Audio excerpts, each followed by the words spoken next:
Cảm ơn các bạn đã trở lại kênh của Vicky Đặng. Với niềm đam mê trồng cây, nấu ăn và trang trí, mình hy vọng mình sẽ truyền tải năng lượng tích cực này cho các bạn.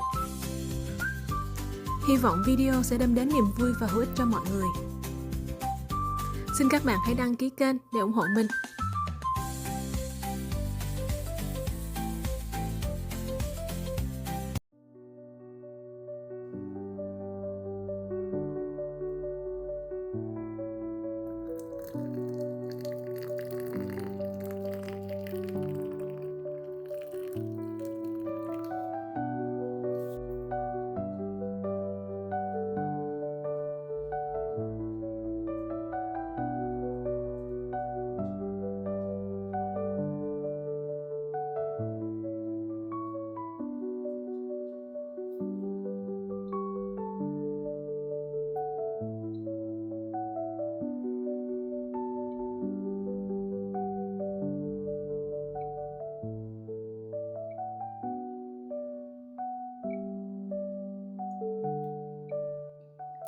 Vicky xin kính chào cô chú và các bạn. Theo như yêu cầu của một người chị thì chị nói chị muốn đợi coi những cái cây mà mình trồng ở trong nhà. Thì hôm nay mình xin phép được quay. Mình không có dám quay bữa giờ tại vì không biết đó là cô chú thích cây trong nhà hay không. Cho nên mình cũng lưỡng lự lắm. Nhưng mà sau khi mình thấy chị nói chị đợi cái video quay về cây ở trong nhà thì mình xin phép được quay, chia sẻ với cô chú nha và các bạn luôn. Ở trước mặt của mình nó là một cái cây này mình đã giống như là nhập import ở bên Indo. Cái này là của một group những cái người mà thích trồng cây á, thì họ hùng với nhau trong một cái group rồi mình import. Cái lúc mà mình mua cái cây này á, thì nó rất là mắc tiền. Cái thời điểm đó cây này thì mình mua chút xíu chừng có 2-3 lá thôi. Nhưng bây giờ mình trồng thì nó được to kinh khủng lắm. Cái lá của nó dài bằng nguyên một cái tay của mình luôn. Đây là những cái loại cây nó leo ở trên những cái cây ở trong khu rừng. Thì nó là một dạng cây nếu mình cho nó leo thẳng lên thì cái lá nó sẽ càng ngày càng to. Để mà nó lấy cái ánh sáng ở trên á, nó vươn lên trên cao, có những cái cây cổ thụ. Rồi nó lấy ánh sáng và nó leo trên cây. Và đây là những cái cây mà nó mutate, nó có màu một dạng cây leo. Tiếp theo là đây là một dạng cẩm cù. Cẩm cù thì cái lá của nó rất là dày và cứng, giống như là đàn cày vậy đó. Cái chất liệu của nó giống như là wax sáp vậy. Đặc biệt nó sẽ cho mình hoa với cái nhiệt độ lạnh và nóng á, nó chịu lạnh cũng khá tốt. Nhưng mà thật sự lạnh quá nó sẽ chết. Nó chịu lạnh khá hơn những cái cây lá mỏng hơn. Nhưng nó sẽ cho mình hoa rất là thơm. Và hoa nó rất là lâu, nó ra hoa rất là lâu tàn. Đây là một dạng trầu bà mà dạng lá đen và cứng dày.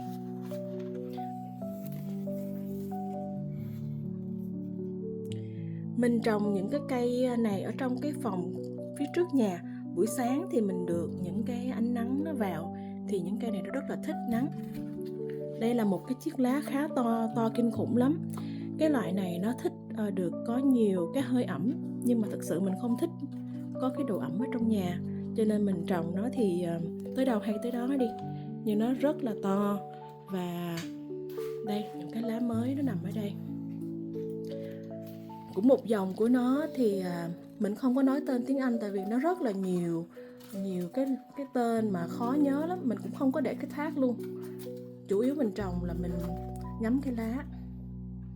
Đây là một dòng của nó. Và những cái loại này nó rất là thích có độ ẩm. Nhưng tại vì mình không cho đủ độ ẩm cho nên những cái lá này nó dễ bị vàng hơn. Và đây là một dạng loại khác. Nó rất là dễ bị cháy lá nếu như mình không tưới nước thường xuyên. Bên đây cũng là một cây cẩm cù loại khác. Có một cái lá nó mọc hình trái tim dễ thương lắm. Nó bị đột biến. Thì mình xin giới thiệu cái loại cây này. Đây là một cây Philodendron Gapi. Gapi của mình á, thì nó hồi xưa rất là mắc tiền cô chú các bạn. Một cái chậu nhỏ xíu 4 inch thì phải, 3-4 lá gì đó là 200 mấy chục đồng. Và phải đợi nó lên, nhập hàng lên rồi phải mua liền lập tức thì mới được, chứ không là người ta mua liền. Và đây là cái cây con mình ươm ra. Thì thực sự cái lá này nó rất là đẹp. Nó đa số là có 3 màu. Màu trắng ngà ngà sữa, màu xanh và màu vàng vàng. Và nó có rất là nhiều dòng của nó, nhưng mà đây là cái dòng Gapi, là cái dòng mà hiếm nhất và mắc tiền nhất. Cây Thai Constellation một dạng Monstera đột biến, và cây này mọc rất là chậm. Cũng nhập từ bên Thái Lan hoặc bên Indo về cách đây cũng mấy năm. Thì cái thời điểm mà Covid bắt đầu thì mình cũng sưu tầm cây, tại vì lúc đó ở nhà không ai làm được đi đâu hết, thì mình cũng muốn trang trí nhà. Và đây là một trong những cái cây mà mình trồng từ nhỏ, bây giờ nó to kinh khủng. Giá lúc đó rất là mắc, nhưng bây giờ thì cô chú và các bạn có thể tìm mua ở bất cứ nơi nào. Ở Home Depot, Lowe's, Costco, Walmart đều có hết. Và đa số là nó trồng từ ống nghiệm, những cái cây nhỏ cho nên nó trồng rất là nhanh. Còn đây là cây thường không phải trồng từ ống nghiệm nha. Nó chiết ra từ cây mẹ. Trên đây cũng một dạng cây leo ở Philodendron. Mình trồng cũng từ nhỏ.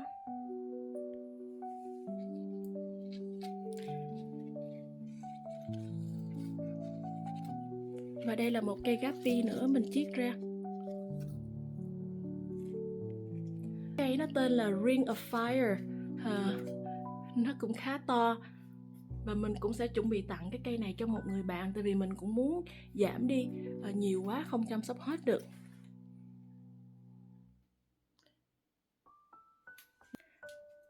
Đây cũng là một dạng Philodendron. Lá của nó giống như lá dừa và nó mọc rất là mạnh. Cẩm cù, một cái loại khác, lá rất là cứng. Khi các bạn thấy mình rờ nè, ở dưới bên dưới cái mặt lá nó có lông nhẹ nhẹ, rất là mịn. Nó vẫn chưa cho mình hoa nha, nhưng mình thích cái lá của nó, cái màu rất là đẹp luôn. Nó có gân gân ở bên dưới. Và đây cũng một loại cây. Đây là một cái Monstera loại quý hiếm, nó tên là Monstera Mint. Giá của nó cách đây 2 năm rất là mắc luôn, nhưng bây giờ nó đã giảm xuống khá nhiều rồi, để mà mọi người có thể dễ mua.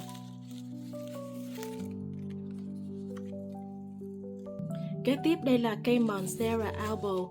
Lá nó màu trắng và xanh xanh, và nó giống như cẩm thạch như vậy đó.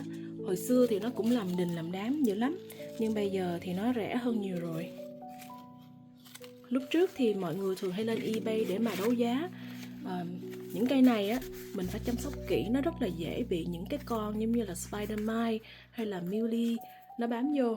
Thì thường thường mỗi tuần mình sẽ dành thời gian lau lá cho nó, nhưng thực sự mình cũng không có chăm sóc nhiều đâu, cho nên cũng có nhiều lá nó cũng bị vàng lắm. Philodendron Glad Hand của một người bạn tặng sinh nhật cho mình, và mình cũng cắt nó ra và đang chiết nó. Tại vì nó leo cao quá thì mình không có quản lý nổi, cho nên mình cắt bớt rồi mình cho những ai mà thích trồng á, mình cho những cái nhánh cắt ra. Hai con. Đây là cây ổi Ruby, ổi Ruby Việt Nam, hoặc là cây ổi Trân Châu. Hôm bữa mình ăn hạt mình ưa được nhiều lắm đây.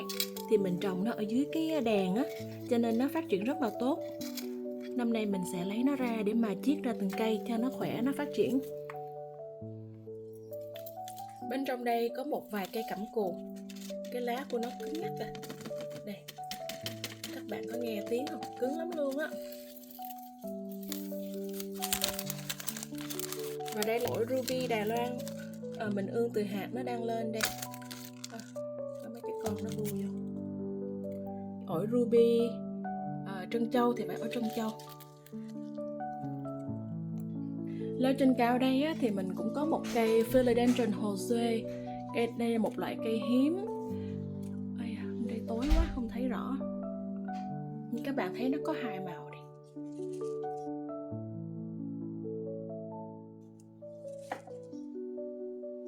Ở trước nhà thì mình có để một vài cây cẩm cù. Đây là cây cẩm cù Carrie, cây lá nó màu xanh hình trái tim. Cây này mình được người cô tặng cắt nhánh rồi bắt đầu mình trồng ra to như vậy. Cây này thường thường cái ngày lễ tình nhân họ sẽ bán, tại vì nó nhìn nó hình trái tim á, họ bán một cái lá thôi, cắm ngược xuống là nó ra hình trái tim đẹp lắm, để tặng cho người yêu. Cẩm cù. Những cái cây Monstera albo này mình mà không tưới nước thường xuyên á là mình sẽ bị vàng lá giống như vậy. Thì những cái lá bị vàng thì mình cứ cắt bỏ đi, cắt bỏ cái phần vàng thôi. Mình không chăm sóc nhiều như hồi xưa nữa.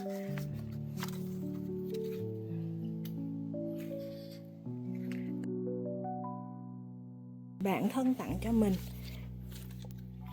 lá rất là to và mình cũng phải thường xuyên lau nó rất là dễ bị những cái con milly nó bám vào đây, mà khi nó bám vô thì rất là khó mà trị, cho nên mình phải diệt liền tại chỗ.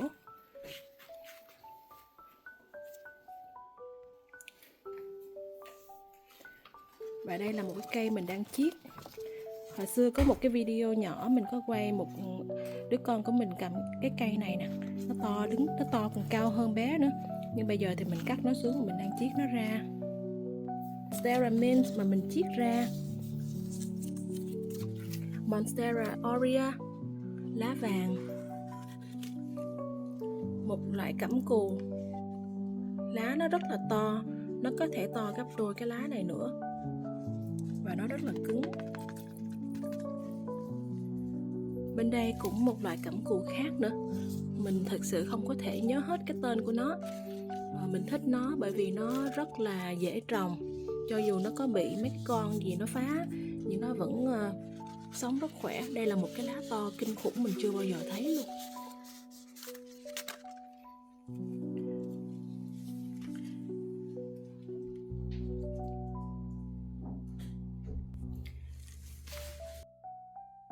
Chiết rất là nhiều Monstera albo thì cái lá mà nó đã quá trắng như vậy thì không còn cách nào để mình chữa được hết á, nó sẽ tiếp tục trắng như vậy thôi. Cho nên mình không nên cắt cái cây này nhiều, tại vì mình càng cắt nó nhiều thì nó sẽ càng bị đột biến và ra lá màu trắng hết trơn, và đó là dấu hiệu không có tốt. Có một cái cây này mình trồng cũng khá lâu cho nên ảnh cao lắm luôn. Rồi cứ mình cho ảnh bám lên một cái cây moss pole mà mọc cao lên là bắt đầu ảnh phát triển rất là tốt. Để mình kéo cửa sổ lên cho mọi người thấy rõ. Ok. Đây là cây monkey tail cactus, một cái loại xương rồng rất là mềm, đuôi con khỉ. Mình có thể rờ của nó cái đuôi này không có bị gai đâm tay, bởi vì cái lông của nó rất là mềm mịn.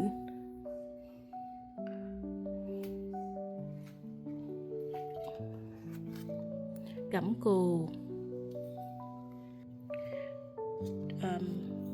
lá ba màu hồng, trắng và xanh, tricolor syngonium. Mình ráng nhớ tên đó cô chú các bạn ơi, khó nhớ quá. Dạ, và đây là một trong những cây khan hiếm bây giờ, nó tên là Legacy, bạn mình tặng cho mình.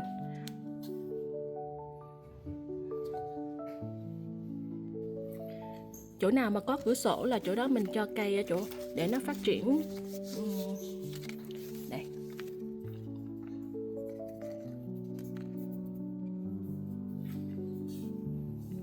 Những cây cẩm cù thì mình để ngay cái góc. Đây cũng một dạng cẩm cù khó kiếm.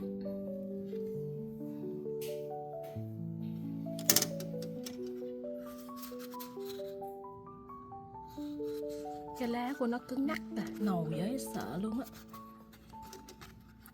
Nhưng nó vẫn chưa cho mình hoa.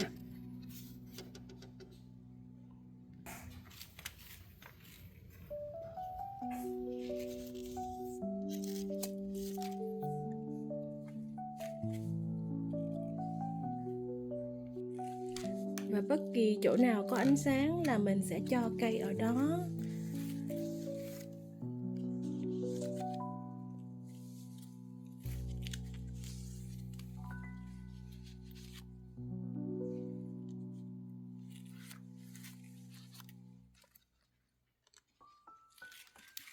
Đây là một cái dạng Monstera Half Moon, có nghĩa là nó chỉ có hai màu duy nhất, màu xanh lá cây đậm và màu trắng thôi, nó sẽ không có cẩm thạch trong đó.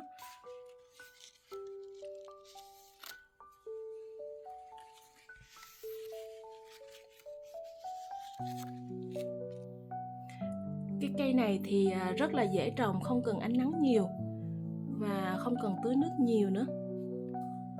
Đây là một cái góc bên đây của mình không có nhiều nắng, cho nên mình trồng cây aloe vera ở đây, nó không cần tưới nước nhiều, và một vài cây leo.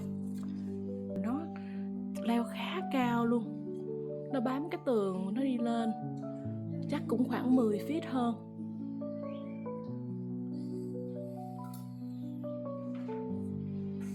Hồi xưa mình có trồng một cái cây mà nó giống như là cây này nè cô chú các bạn, nhưng mà khó quá thì nó chết rồi, thì mình vẫn giữ cái gốc của nó để mình giống như là có một cái màu nâu để mình trang trí. Cây mà mình trồng đầu tiên đi theo mình cũng khá lâu, mình cũng cắt bớt lá bỏ rồi tại vì nó tùm nhiều quá.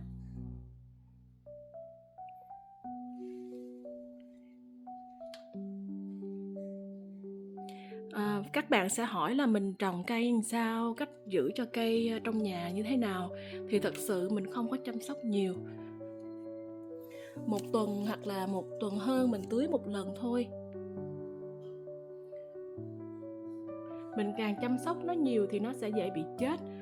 Thường là mình sẽ tưới nước khá nhiều và nó sẽ bị úng gốc, cho nên mình nghĩ một tuần tưới nước một lần là được rồi. Tùy theo cái chậu nhỏ thì mình sẽ tưới thêm.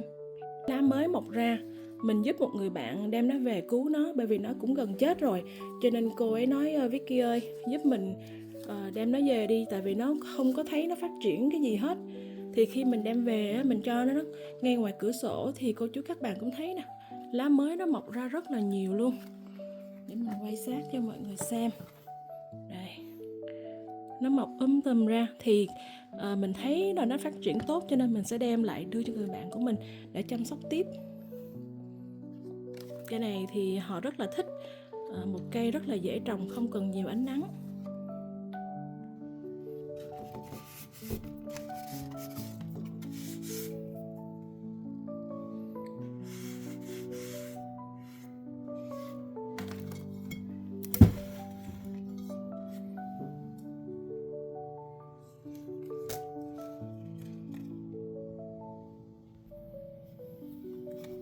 Đây cũng là một loại cẩm cù lá to mà cũng không nhớ tên nữa cô chú các bạn ơi. Thấy cái lá nó to hơn cái tay của mình không? Mình rất là thích nó luôn á, rất là dễ nhân giống ra.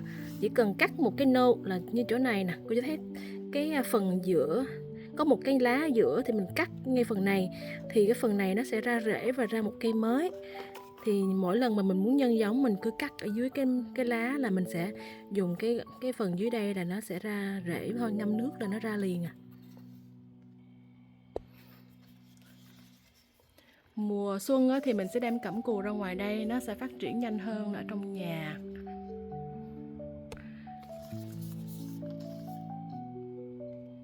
Đây mấy em này là mình cho ra ngoài đây hết.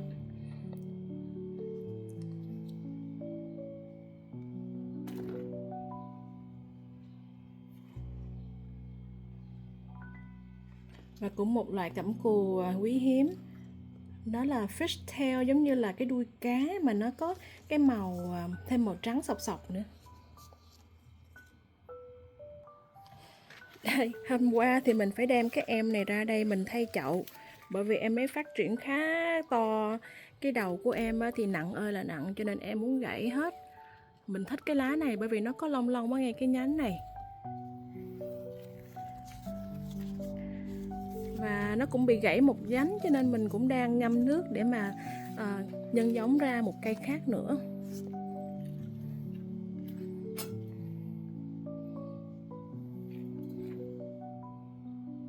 Và để cho mình trồng những cái cây nó không có bị những cái con spider mite hoặc là mealybug thì mình dùng hai cái loại này mình xịt Captain Jack và Garden Spray.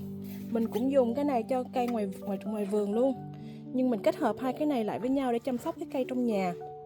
thì cái loại Captain Jack này nó trị những cái con spider mite rất là mạnh.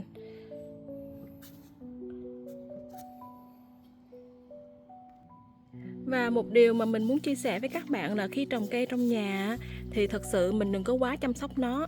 Mình chỉ cần mình lau lá cho nó sạch sẽ, hoặc là mình phun nước cho những cái lá mà bị mấy cái con sâu hay là những cái con mealybug nó bám vô trắng trắng á, thì mình lấy nước mình xịt cho sạch hết đi, và cố gắng mình xịt liên tục trong mỗi tuần để nó không có bị bám vô quá lâu. Và khi mà cái đất của mình nó thật sự là khô hết rồi thì mình mới nên tưới nước cái lần tiếp tục. Đây.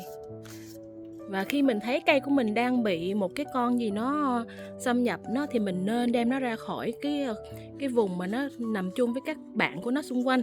Thì mình cứ lấy ra, giống như cây này mình thấy nó đang bị bệnh á, thì mình sẽ đem nó ra ngoài, mình sẽ treat nó, mình sẽ xịt thuốc cho nó để nó không có bị tiếp tục bị những cái con sâu nó ảnh hưởng tới lá.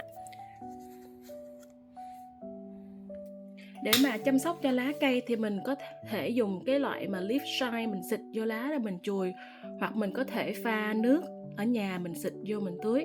Và Vicky sẽ bỏ cái công thức ở bên dưới cái phần description, cái phần ở dưới, để mà cô chú các bạn có thể pha nước tự xịt cây và chăm sóc lá cây ở nhà.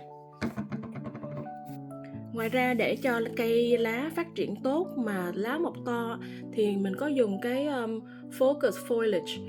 Cái loại này thì mình pha với nước mình tưới, hoặc mình có thể phun lên cây. Một cái loại sản phẩm kế tiếp mà mình dùng để mà trị những cái cây mà bị bệnh thì mình có sẽ dùng sulfur để mà trị nó bị những cái nấm trên những cái lá cây. Nó thí dụ lá nó bị vàng, nó bị rust, hoặc là có những cái đốm trên lá, hoặc là bị cái mice drip á, những cái con mà scale nó bám lên cây của mình, thì mình sẽ dùng cái này mình trị cho cây của mình.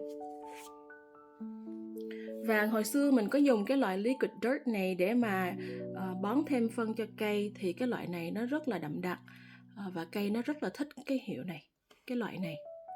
Mình có thể bón cho khu vườn của mình, đất khu vườn của mình, vegetable hoặc hoa hoặc cây hoặc scrub và cây trong nhà. Đây là một trong cái loại mà phân rất là tốt, organic, nano powder. Và mình cũng có sử dụng thêm maxi, mình sử dụng maxi cho cây của mình. Và đây là cái phân 14, 18, 14 cộng thêm iron và zinc. Nước mà tốt nhất để tưới cây đó là nước mưa. Mình hứng ở ngoài thì máng xối nó sẽ đổ xuống đây. Thì nước này mình đặc biệt là mình dùng để tưới cây trong nhà. Bên cạnh đó thì mình có một cây đuôi khỉ. Rất là thích cây này cô chú các bạn, nó mềm lắm. Cái lông của nó mình vuốt xuôi xuống dưới nha, đừng có vuốt ngược lên. Thì nó rất là mềm và rất là dễ nhân giống luôn. Mình cũng còn rất là nhiều cây nhỏ nhưng mình cũng không có quay hết được cho các bạn xem. Nhưng đây là những cái cây mà mình thấy đẹp, đáng để mà chia sẻ, để quay cho mọi người xem. Thì nó rất là dễ trồng. Nếu như mà các bạn thích trồng cây trong nhà thì mình nên trồng cẩm cù nè, philodendron, anthurium thì hơi khó trồng chút xíu, tại vì mình phải cho độ ẩm. Monstera cũng rất là dễ và lá rất là dễ thương.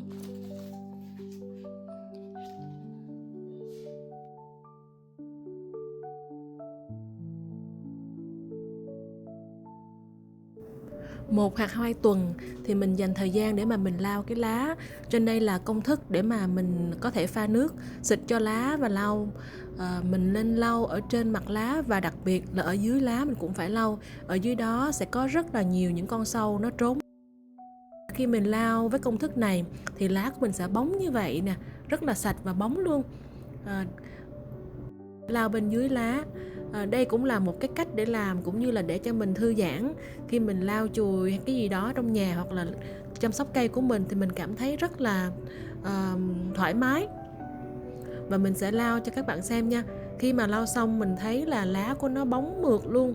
Thường thì mình nên dùng neem oil thì nó sẽ trị những cái con sâu bọ nhiều.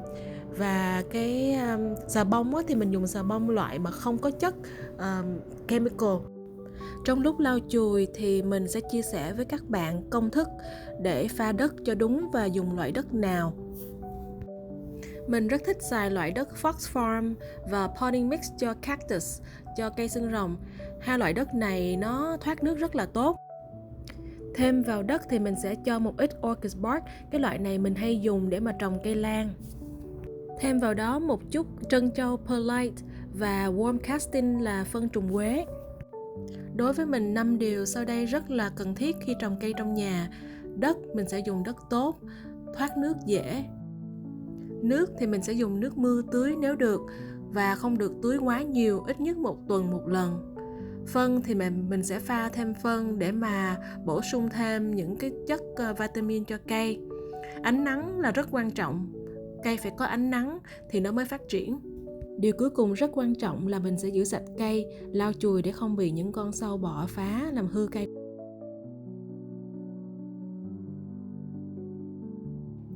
Và đây là một cái góc nhỏ để mình có thể vào thư giãn buổi sáng, uống cà phê. Sáng nó rất là tốt cho những cái cây trong nhà, cho nên mình dùng cái góc này để mình trồng cây. Cũng đang muốn cho đi bớt, tại vì mình không có muốn quá nhiều. Nó mọc ra, nó phát triển rất là mạnh và không có đủ thời gian để chăm sóc đó. Cảm ơn các bạn đã dành thời gian xem video. Kính chúc mọi người có một ngày thật là tốt đẹp. Và nếu các bạn chưa đăng ký kênh, ủng hộ mình bằng cách đăng ký kênh nha.